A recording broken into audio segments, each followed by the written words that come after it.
चर्चा करने के लिए हमारे साथ ज्योतिषाचार्य यशपाल जी हैं। स्वागत है आपका। पंडित जी, बहुत ही पावन बेला हम सब लोगों के बीच में है। जो दर्शक आपको देख रहे हैं, आप उनको बताइए कि दीपावली का आखिर अर्थ क्या है और शुभ मुहूर्त की तिथि क्या है। ओम सक्तो निवतितौ न पुनन्तु यत्र धीरा मनसा वाचमकृता अत्रा सखाय सख्यानि जानते भद्रैसां लक्ष्मीर्निहिता दिवाची। प्रिय दर्शकों, आप सभी को इस महामहोत्सव की, दीपावली के महापर्व की बहुत बहुत शुभकामनाएं।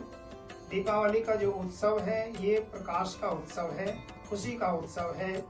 और भगवान श्री राम 14 वर्षों का वनवास काट के जब घर लौटे थे तो घर घर में इतने दिए जलाए गए थे। 14 वर्षों में जितने दिन हैं इतना उत्सव मनाया गया था, यानी दीपों से मालाएं बना करके सजाया गया था घरों को। इसीलिए दीपावली के दिन चौराहों पे दिए जलाए जाते हैं, छतों पे दिए जलाए जाते हैं, गौशाला में, तुलसा जी के वन में, शालिग्राम जी के पास में, ब्राह्मणों के घर में, मंदिरों में जगह जगह दिए जलाए जाते हैं, दीपोत्सव किया जाता है। और दीपावली के दिन माँ लक्ष्मी घर घर में आया करती हैं। जिस घर में प्रकाश पाता है वहाँ पे वो स्थिर होती हैं, और जिस घर में अंधकार होता है वहाँ वो नहीं रुका करती हैं। इसीलिए सबके घर में माँ लक्ष्मी निवास करें, क्योंकि बिना लक्ष्मी के कोई भी कार्य नहीं हो सकते हैं। जो धन से कार्य होने वाले होते हैं वो तो धन से ही होते हैं। इसीलिए माँ लक्ष्मी की कृपा बहुत जरूरी है, और माँ लक्ष्मी का पूजन पूरा विधि से करना है।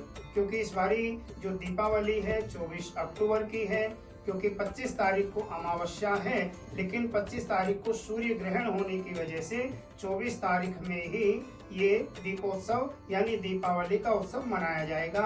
और उसका क्या क्या मुहूर्त है वो मैं आप लोगों को बता देता हूँ।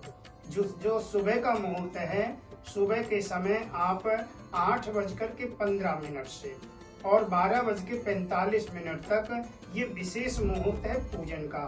तो इसमें आप लोग पूजन करें, बहुत अच्छा रहेगा। उसके दोपहर का जो मुहूर्त है वो 2 बजे से आरंभ हो जाता है, और 2 बजे से लेकर के ये फिर 5:25 तक विशेष मुहूर्त है। उसके बाद शाम का जो मुहूर्त है वो 5:30 बजे से आरंभ हो जाता है, और रात के 1:45 तक ये विशेष पूजन है। इसमें आप स्वयं पूजन करें, ब्राह्मणों को बुला करके पूजन करवाएं, श्री सूक्त का, कनक धारा का पाठ करवाएं, विष्णु सहस्त्र नाम का पाठ होता है उसका पाठ करवाएं। जितना हो सके माँ लक्ष्मी के मंत्रों का आप स्वयं जाप करें और ब्राह्मणों से जाप करवाएं। तो माँ लक्ष्मी निश्चित बहुत अच्छी कृपा आपके पूरे परिवार के ऊपर करेंगी। बहुत अच्छी बात आपने बताई किस प्रकार से पूजा करनी है, और विधि विधान आपने बताया कि ये टाइमिंग है, इसके अकॉर्डिंग आप हम सब लोगों को पूजा करनी है।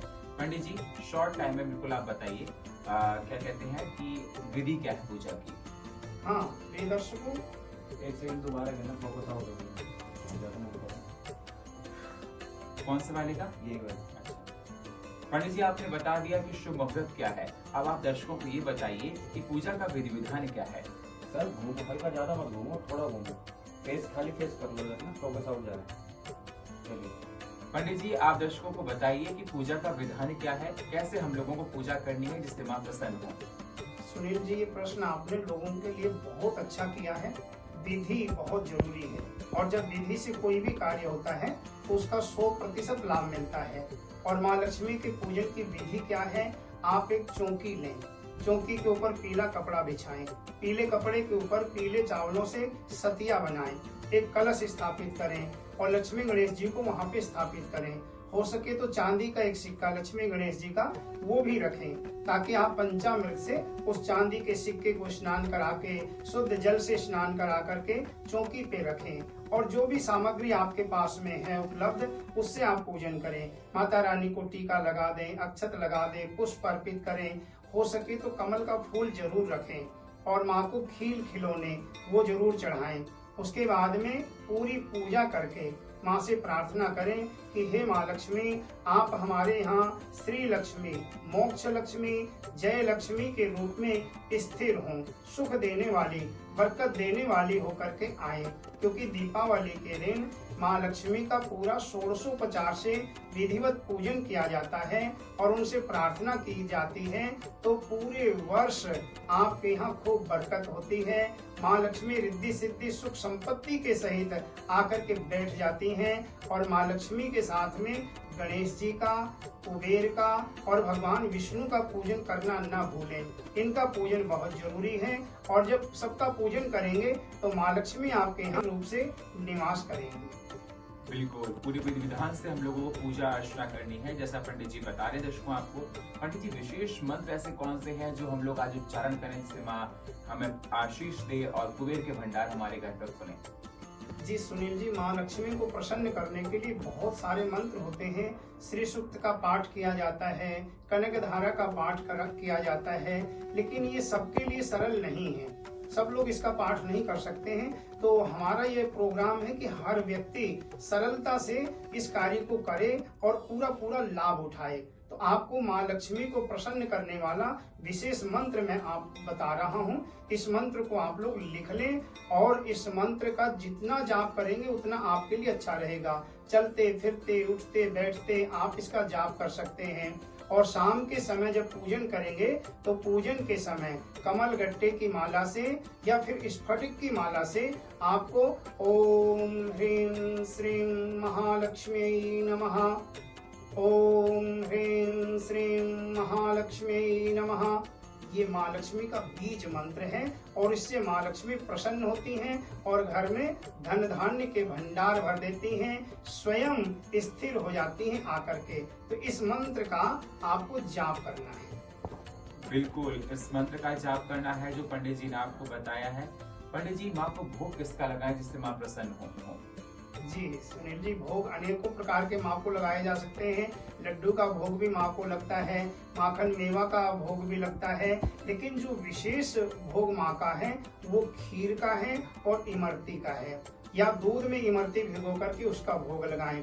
उसके बाद में जो खिलौने बनते हैं, चीनी के खिलौने और जो धान की खील होती है, ये भोग माँ को बहुत पसंद है। खील खिलौना का भोग जरूर लगाना चाहिए, क्योंकि धान का भोग लगाने से हमारे घर में धन की वृद्धि होती है। खिलौने का भोग लगाने से हमारे परिवार से रोग भाग जाते हैं और हमारे परिवार के लोग हंसते खेलते रहते हैं। तो इसलिए माँ को इमरती का, दूध का, खीर का और खील खिलौनों का भोग बहुत प्रिय है।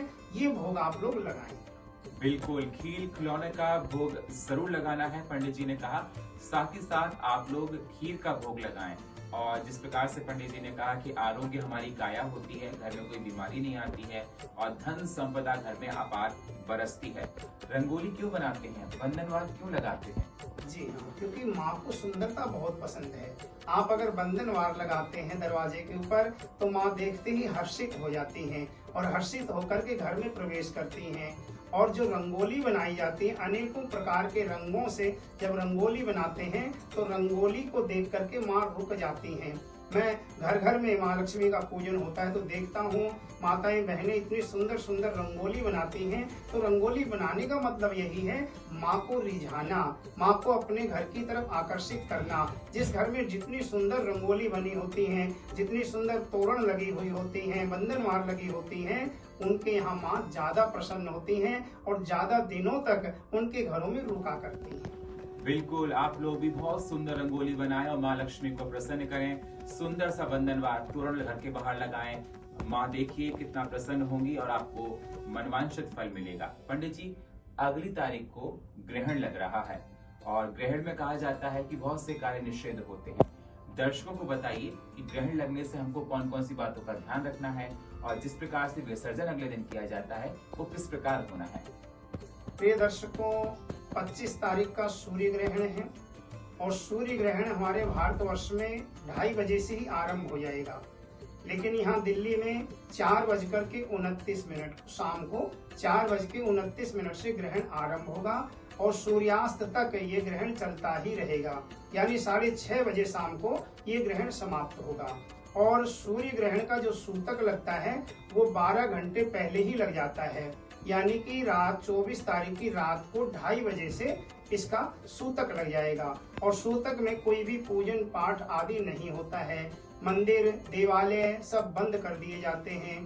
तो ये समस्या सबके सामने होगी कि 24 तारीख को आप दीपावली पूजन कर रहे हैं, माँ को स्थापित कर रहे हैं, गणेश जी को स्थापित कर रहे हैं, रिद्धि सिद्धि को आपने बुलाया हुआ है, और फिर सुबह के समय उनका विसर्जन किया जाता है, चौकी से उठाया जाता है, हिलाया जाता है, जो मीठा फल वगैरह चढ़ाते हैं आप वो उठा करके प्रसाद रूप में दिया जाता है।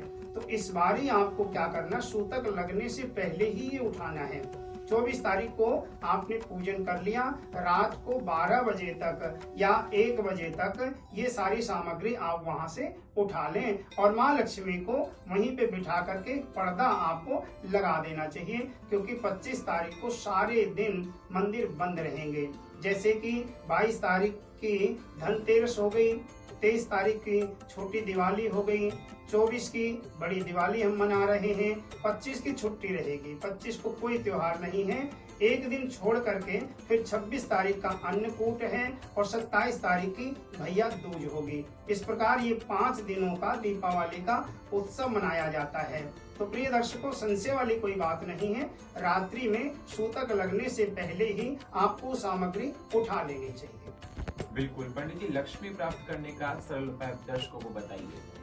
हाँ प्रिय दर्शक, लक्ष्मी वाला दोबारा दूसरे फोकस घूम रहा हूँ। पंडित जी, दर्शकों को बताइए कि लक्ष्मी प्राप्त प्रकार हो। हाँ प्रिय दर्शकों, बिना लक्ष्मी के तो कुछ भी नहीं हो सकता, और माँ लक्ष्मी का पूजन होता इसीलिए है।